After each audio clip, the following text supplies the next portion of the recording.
Hi friends, welcome to Sneha Swad secret. ನಾನಿವತ್ತು ನಿಮಗೆ summer special ತುಂಬ ಚಿಲ್ಡ್ ಆದ ಸೂಪರ್ ಆದ ಕಸ್ಟರ್ಡ್ ಫ್ರೂಟ್ ಹೇಗೆ ಮಾಡೋದು ಅಂತ ತೋರಿಸ್ಕೊಡ್ತೀನಿ.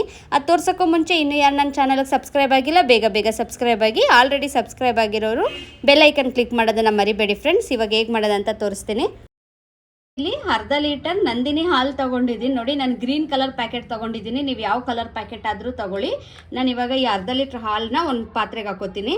ಪಾತ್ರೆಗೆ ಹಾಕೊಂಡಿದ್ದೀನಲ್ವ, ಗಟ್ಟಿ ಹಾಲೇ ಹಾಕೋಬೇಕು. ಇದಕ್ಕೆ ನೀರೇನು ಮಿಕ್ಸ್ ಮಾಡೋಕೆ ಹೋಗಬೇಡಿ. ಈ ಹಾಲನ್ನ ಇವಾಗ ಚೆನ್ನಾಗಿ ಕಾಯಕ್ಕಿಡೋಣ. ಹಾಲು ಕಾಯಕ್ಕಿಟ್ಟಿದ್ದೀನಿ. ಈ ಹಾಲ್ಗೆನೆ ನಾನು ಒಂದು ಸ್ವಲ್ಪ ಸ್ಯಾಫ್ರಾನ್ ಹಾಕ್ತಾ ಇದ್ದೀನಿ. ಇದು ಆಪ್ಷನಲ್, ನೀವು ಮನೇಲಿ ಇತ್ತು ಅಂದರೆ ಹಾಕೊಳ್ಳಿ, ಇಲ್ಲ ಅಂತ ಅಂದರೆ ಇದನ್ನು ಸ್ಕಿಪ್ ಮಾಡ್ಬೋದು. ಇದು ಹಾಕಲೇಬೇಕು ಅಂತ ಏನಿಲ್ಲ.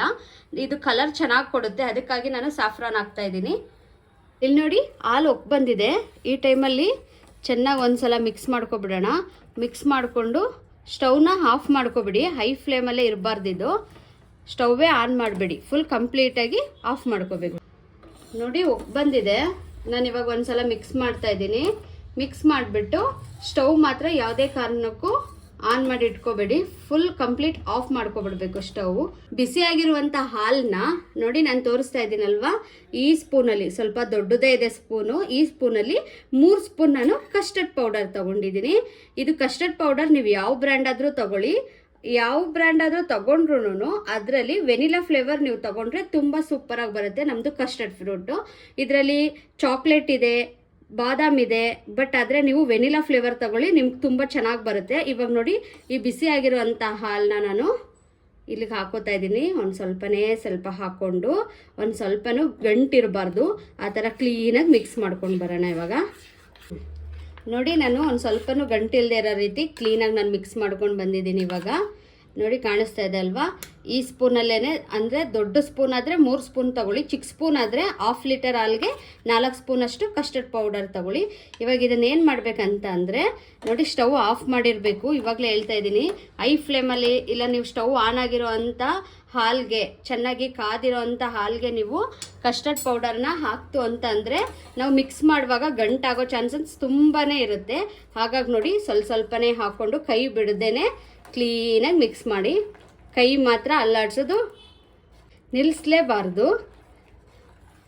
ನೋಡಿ, ಕಾಣಿಸ್ತಾ ಇದಲ್ಲ, ಈ ಥರ ಕ್ಲೀನಾಗಿ ಮಿಕ್ಸ್ ಮಾಡಬೇಕು. ಇವಾಗ ನೋಡಿ, ಹಾಲು ಒಂದು ಸ್ವಲ್ಪನೂ ಗಂಟಾಗಿಲ್ಲ, ಕ್ಲೀನಾಗಿದೆ, ಗಂಟಿಲ್ದೇ ಇರೋ ಅಂಥ ಹಾಲು. ನೋಡಿ, ಈ ಬೌಲ್ಗೆ ಹಾಲು ಹಾಕ್ಕೊಂಡು ಚೆನ್ನಾಗಿ ನಾನು, ಇದರಲ್ಲೂ ಇರುತ್ತಲ್ವ ಕಸ್ಟರ್ಡ್ ಪೌಡರ್, ಅದನ್ನು ಹಾಕೋತಾ ಇದ್ದೀನಿ. ಕ್ಲೀನಾಗಿ ಹಾಕೊಂಡ್ಮೇಲೆ ಇವಾಗ ನಾನು ಸ್ಟವ್ ಆನ್ ಮಾಡ್ತೀನಿ. ಸ್ಟವ್ ಆನ್ ಮಾಡಿಬಿಟ್ಟು ಇದನ್ನು ಒಂದು ಕುದಿಯೋಕ್ಕೆ ಬಿಡೋಣ ಇವಾಗ. ಬಟ್ ಆದರೆ ಇವಾಗಲೇ ಹೇಳ್ತಾ ಇದ್ದೀನಿ, ಕೈ ಮಾತ್ರ ಬಿಡದೆ ಹೀಗೆ ಆಡಿಸ್ತಾನೇ ಇರಬೇಕು. ಕೈ ಬಿಟ್ಟರೆ ತಳ ಹಿಡಿದ್ಬಿಡುತ್ತೆ, ಗಂಟಾಗ್ಬಿಡುತ್ತೆ. ಮಿಕ್ಸ್ ಮಾಡ್ತಾನೇ ಇರಬೇಕು. ಇದು ಇನ್ನೊಂದು ಸ್ವಲ್ಪ ಗಟ್ಟಿ ಆಗುತ್ತೆ. ನೋಡಿ, ಇದು ಇನ್ನೇನು ಒಕ್ ಬರ್ತಾ ಇದೆ. ಇದು ಒಕ್ ಬರೋ ಟೈಮ್ಗೆ ನಾನಿಲ್ಲಿ ಸಕ್ಕರೆ ತಗೊಂಡಿದ್ದೀನಿ. ಇದು ಮಿನಿಮಮ್ ಅಂದರೆ ನಾನು ಕಸ್ಟರ್ಡ್ ಪೌಡರ್ ತೊಗೊಂಡಿದ್ದೆ ಅಲ್ವಾ, ಅದೇ ಸ್ಪೂನಲ್ಲಿ 5 ಸ್ಪೂನಷ್ಟು ಸಕ್ಕರೆ ಇದೆ. ಇದಿಷ್ಟು ಇಲ್ಲಿಗೆ ಬೇಕಾಗುತ್ತೆ, ಹಾಕ್ಬಿಡ್ತೀನಿ. ನೀವೇನಾದರೂ ಸ್ವೀಟ್ ಕಡಿಮೆ ತಿಂತೀನಿ ಅಂದರೆ 1 ಸ್ಪೂನಷ್ಟು ಸ್ವೀಟ್ ನೀವು ಕಡಿಮೆ ಹಾಕ್ಕೋಬೋದು. ಸಕ್ಕರೆನ ಕಡಿಮೆ ಹಾಕ್ಕೊಳ್ಳಿ, 1 ಸ್ಪೂನ್ ಸರಿ ಹೋಗುತ್ತೆ. ನಿಮಗೆ ಸಕ್ಕರೆ ಬೇಡ ಅಂತ ಅಂದರೆ ನೀವು ಇದಕ್ಕೆ ಮಿಲ್ಕ್ ಮೇಡ್ ಕೂಡ ಆ್ಯಡ್ ಮಾಡ್ಕೋಬೋದು, ಅದು ಟೇಸ್ಟ್ ಚೆನ್ನಾಗೇ ಇರುತ್ತೆ. ಮಿಲ್ಕ್ ಮೇಡ್ ಇಲ್ಲ ಅಂತ ಅಂದರೆ ನೀವು ಸಕ್ಕರೆನೇ ಹಾಕ್ಕೊಳ್ಳಿ. ನೋಡಿ, ಇದು ಕುದಿ ಬರ್ತಾ ಇದೆ. ಇವಾಗ ಕೈ ಬಿಡಬೇಡಿ. ನೋಡಿ, ಇದು ಒಂದು ಕುದಿ ಬಂದಿದೆ. ಇವಾಗ ನಾನು ಈ ಟೈಮಲ್ಲಿ ಏನು ಮಾಡ್ತೀನಿ ಅಂದರೆ ಸ್ಟವ್ ಆಫ್ ಮಾಡಿಬಿಡ್ತೀನಿ. ನಿಮಗೆ ಕಾಣಿಸ್ತಾ ಇರ್ಬೋದಲ್ವಾ, ನೋಡಿ ಎಷ್ಟು ತಿಕ್ಕಾಗಿದೆ ಹಾಲು ಅಂತ. ಇದು ಹಾರಿದ್ರೆ ಇನ್ನೂ ತಿಕ್ನೆಸ್ ಜಾಸ್ತಿ ಆಗುತ್ತೆ, ಇನ್ನೂ ಗಟ್ಟಿ ಆಗುತ್ತೆ. ಈ ಟೈಮಲ್ಲಿ ನಾನು ಕುದಿ ಬಂದ ತಕ್ಷಣ ಸ್ಟವ್ ಆಫ್ ಮಾಡಿಬಿಟ್ಟು 1-2 ನಿಮಿಷ ಈ ಥರ ತಿರುಗಿಸ್ತಾನೆ ಬಿಟ್ಬಿಡೋಣ. ಇದು ಕಂಪ್ಲೀಟಾಗಿ ತುಂಬ ಫುಲ್ಲು ತಣ್ಣಗೆ ಆಗಬೇಕಿದು, ಒಂದು ಸ್ವಲ್ಪನೂ ಬೆಚ್ಚಗಿರಬಾರ್ದು, ಅಷ್ಟು ಕೋಲ್ಡ್ ಆಗಲಿ. ಕಂಪ್ಲೀಟಾಗಿ ಬಿಟ್ಬಿಡೋಣ. ನೋಡಿ, ಎಷ್ಟು ಆರಿದೆ, ಇದು ಕಂಪ್ಲೀಟಾಗಿ ಆರಿದೆ. ನಿಮಗೆ ಕಾಣಿಸ್ತಾ ಇರ್ಬೋದು ಎಷ್ಟು ಗಟ್ಟಿಯಾಗಿದೆ ಅಲ್ವಾ, ಕರೆಕ್ಟಾಗಿ ಆಗಿದೆ. ಇದನ್ನು ನಾನು ಸೈಡ್ಗೆ ಎತ್ತಿಟ್ಕೋತೀನಿ. ಹಾಗೆಯೇ ನಾನಿಲ್ಲಿ ಒಂದು ಬೌಲ್ ತೊಗೊಂಡಿದ್ದೀನಿ. ಈ ಕಸ್ಟರ್ಡ್ ಫ್ರೂಟ್ ಮಾಡೋಕ್ಕೆ ನಾನು ಪೊಮೊಗ್ರಾನೇಟ್ ತೊಗೊಂಡಿದ್ದೀನಿ, ಹಾಗೆ banana, apple, green grapes, black grapes, ಇದಿಷ್ಟು ತೊಗೊಂಡಿದ್ದೀನಿ ನಾನು. ನಿಮಗೆ ಬೇರೆ ಫ್ರೂಟ್ಸ್ ಎಕ್ಸ್ಟ್ರಾ ಬೇಕಂತಂದರೆ ನಿಮ್ಗೆ ಯಾವ ಫ್ರೂಟ್ಸ್ ಇಷ್ಟ ಅದನ್ನು ನೀವು ಆ್ಯಡ್ ಮಾಡ್ಕೋಬೋದು. ನಾನು ಇವಾಗ ಏನು ಮಾಡ್ತೀನಿ ಅಂದರೆ ಈ ಬೌಲ್ಗೆ ಒಂದೊಂದೇ ಆ್ಯಡ್ ಮಾಡ್ತಾ ಹೋಗ್ತೀನಿ.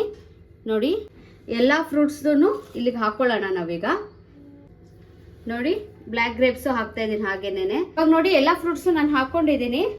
ನೋಡಿ ನಾನು ಡ್ರೈ ಫ್ರೂಟ್ಸ್ ತೊಗೊಂಡಿದ್ದೀನಿ, ಬಾದಾಮಿ, ಗೋಡಂಬಿ, ಪಿಸ್ತಾ. ನಾನು 3 ಥರ ಡ್ರೈ ಫ್ರೂಟ್ಸ್ ತೊಗೊಂಡಿದ್ದೀನಿ. ನೀವು ಎಕ್ಸ್ಟ್ರಾ ಬೇಕಂದರೆ ಎಕ್ಸ್ಟ್ರಾ ಡ್ರೈ ಫ್ರೂಟ್ಸನ್ನು ನೀವು ಇಲ್ಲಿಗೆ ಆ್ಯಡ್ ಮಾಡ್ಕೋಬೋದು, ನಿಮ್ಮ ಟೇಸ್ಟ್ ಅಷ್ಟೇ. ಹಾಗೆಯೇ ನೋಡಿ ನಾನೊಂದು ಸ್ವಲ್ಪ ಏಲಕ್ಕಿ ಕಾಯಿ ಪೌಡರ್ ತೊಗೊಂಡಿದ್ದೀನಿ.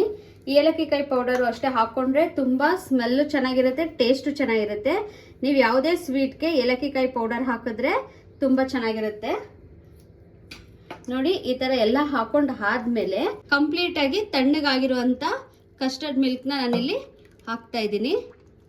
ಕಸ್ಟರ್ಡ್ ಮಿಲ್ಕು ಹಾಕ್ಕೊಂಡ್ಮೇಲೆ ಒಂದು ಕಡೆಯಿಂದ ಕ್ಲೀನಾಗಿ ಮಿಕ್ಸ್ ಮಾಡ್ಕೊಬಿಟ್ರೆ ಕಸ್ಟರ್ಡ್ ಫ್ರೂಟ್ ರೆಡಿ ಆಗುತ್ತೆ. ತುಂಬ ಚೆನ್ನಾಗಿದೆ ಫ್ರೆಂಡ್ಸ್. ನೀವು ಸಮ್ಮರ್ಗಂತೂ ಸೂಪರ್ ಬೆಸ್ಟ್ ರೆಸಿಪಿ ಅಂತಲೇ ಹೇಳ್ಬೋದು. ನೀವು ಯಾವ ಫ್ರೂಟ್ಸಾರು ಹಾಕ್ಕೊಳ್ಳಿ, ತಿನ್ನಕ್ಕೆ ಮಾತ್ರ ತುಂಬ ರುಚಿಯಾಗಿರುತ್ತೆ. ಮಕ್ಳಿಗಂತೂ ತುಂಬ ಇಷ್ಟ ಆಗುತ್ತೆ. ಯಾವ ಮಕ್ಕಳು ಹಣ್ಣು ತಿನ್ನಲ್ಲ ಅಂತ ಹೇಳ್ತಾರೆ ಆ ಮಕ್ಕಳಿಗೆ ಈ ಥರ ಕಸ್ಟರ್ಡ್ ಫ್ರೂಟ್ ಮಾಡಿಕೊಟ್ಬಿಟ್ರೆ ಕಂಪ್ಲೀಟಾಗಿ ನೀವು ಎಷ್ಟಾದರೂ ಕೊಡಿ, ಕ್ಲೀನಾಗಿ ಬೌಲ್ ಫುಲ್ ಖಾಲಿ ಮಾಡ್ತಾರೆ ಅವರು. ಇವಾಗ ನೋಡಿ ರೆಡಿ ಆಗಿದೆ ಅಲ್ವಾ, ಕಸ್ಟರ್ಡ್ ಫ್ರೂಟ್ ಕಂಪ್ಲೀಟಾಗಿ ರೆಡಿ ಆಗಿದೆ. ಇದನ್ನ ಹೀಗೇನೆ ನೀವು ಸರ್ವ್ ಮಾಡ್ಬೋದು.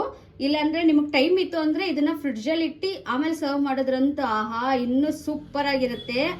ಚಿಲ್ಡ್ ಆಗಿ ಸೂಪರ್ ಆದಂಥ ಕಸ್ಟರ್ಡ್ ಫ್ರೂಟ್ನ ನೀವು ಸರ್ವ್ ಮಾಡ್ಬೋದು ಗೆಸ್ಟ್ ಎಲ್ಲ ಬಂತು ಅಂತ ಅಂದರೆ. ಇವತ್ತಿನ ನಾನು ಮಾಡಿರುವಂಥ ಕಸ್ಟರ್ಡ್ ಫ್ರೂಟ್ ರೆಸಿಪಿ ನಿಮ್ಮೆಲ್ರಿಗೂ ಇಷ್ಟ ಆಗಿದ್ರೆ ನೀವು ಒಂದ್ಸಲ ಮನೇಲಿ ಟ್ರೈ ಮಾಡಿಬಿಟ್ಟು ಹೇಗಿತ್ತು ಅಂತ ಕಮೆಂಟ್ ಮಾಡಿ ಫ್ರೆಂಡ್ಸ್. ಹಾಗೇನೆ ನನ್ನ ಚಾನಲ್ ಗೊತ್ತಲ್ವಾ, ಸ್ನೇಹ ಸ್ವಾದ್ ಸೀಕ್ರೆಟ್ ಚಾನಲ್ನ ಸಬ್ಸ್ಕ್ರೈಬ್ ಆಗಿ. ಆಲ್ರೆಡಿ ಸಬ್ಸ್ಕ್ರೈಬ್ ಆಗಿರೋರು ಬೆಲ್ ಐಕನ್ ಕ್ಲಿಕ್ ಮಾಡೋದನ್ನ ಮರಿಬೇಡಿ ಫ್ರೆಂಡ್ಸ್. ಬಾಯ್.